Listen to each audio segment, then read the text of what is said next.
பல்லடத்தில் 3 பேர் கொலை செய்யப்பட்ட சம்பவத்தில் ஏற்கனவே 5 தனிப்படைகள் அமைக்கப்பட்டிருந்த நிலையில் மேலும் 2 தனிப்படைகள் அமைக்கப்பட்டிருக்கின்றன. 3 பேர் கொலை சம்பவத்தில் மேற்கு மண்டல ஐஜி செந்தில்குமார் நேரில் சென்று விசாரணை மேற்கொண்டிருந்த நிலையில் மேலும் 2 தனிப்படைகள் அமைக்கப்பட்டிருக்கின்றன. ஏற்கனவே 5 தனிப்படைகள் அமைக்கப்பட்டிருந்த நிலையில் மேலும் 2 தனிப்படைகள் அமைக்கப்பட்டிருக்கின்றன. விரைவில் குற்றவாளிகளை பிடித்து விடுவோம் என காவல்துறை வட்டாரங்கள் தெரிவிக்கின்றன. இதுகுறித்த அண்மை செய்தியை பார்த்து வருகிறோம். பல்லடம் 3 பேர் கொலை சம்பவத்தில் மேற்கு மண்டல ஐஜி செந்தில்குமார் நேரில் விசாரணை நடத்தியிருந்தார். இந்த நிலையில் ஏற்கனவே 5 தனிப்படைகள் அமைத்த நிலையில் மேலும் 2 தனிப்படைகளை அமைத்து அவர் உத்தரவு பிறப்பித்திருக்கிறார். விரைவில் குற்றவாளிகளை பிடித்து விடுவோம் என காவல்துறை வட்டாரங்கள் தரப்பில் தெரிவிக்கப்பட்டுள்ளது. இதுகுறித்த அண்மை செய்தியை பார்த்து வருகிறோம்.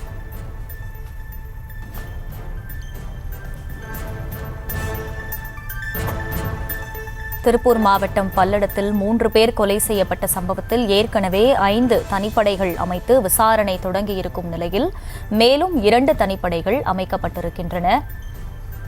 குற்றவாளிகளை விரைவில் பிடித்து விடுவோம் என போலீசார் தரப்பில் தெரிவிக்கப்பட்டுள்ளது. இதுகுறித்த அண்மை செய்தியை பார்க்கிறோம்.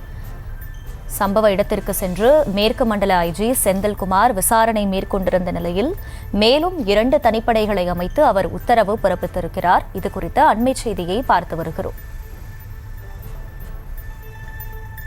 கூடுதல் விவரங்களை செய்தியாளர் சரவணன் வழங்க கேட்கலாம். சரவணன், வணக்கம். முழு விவரங்கள். வணக்கம் அகிலா. அதாவது காலை முதலே மாநகர காவல் ஆய்வாளர் லட்சுமி மற்றும் ஈரோடு எஸ்பி ஜவஹர் மற்றும் திருப்பூர் மாவட்ட எஸ்பி அபிஷேக் குப்தா ஆகியோர் சம்பவ இடத்துல 5 தனிப்படைகளை அமைச்சு தீவிரமா விசாரணை இறக்கிவிட்டனர். இந்நிலையில டிஐஜி உமா நேரில் ஆய்வு மேற்கொண்டார்.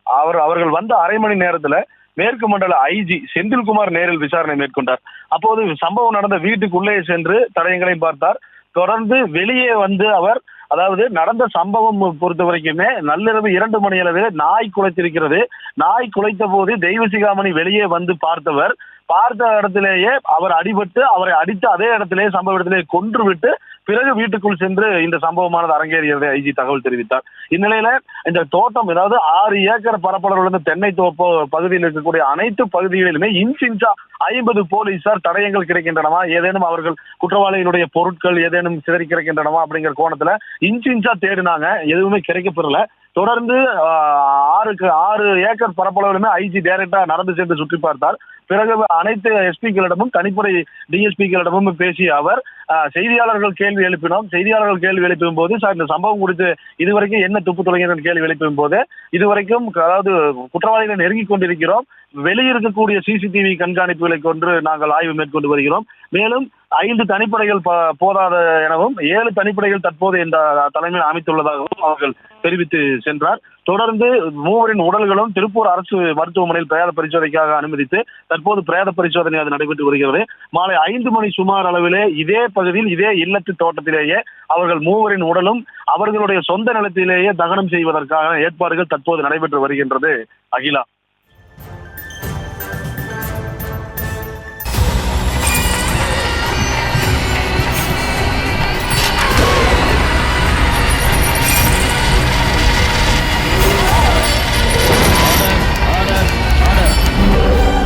குற்றங்களின் மறுபரிமாணம் நிகழ்தகவு நமது நியூஸ் தமிழ் தொலைக்காட்சியில் விரைவில்.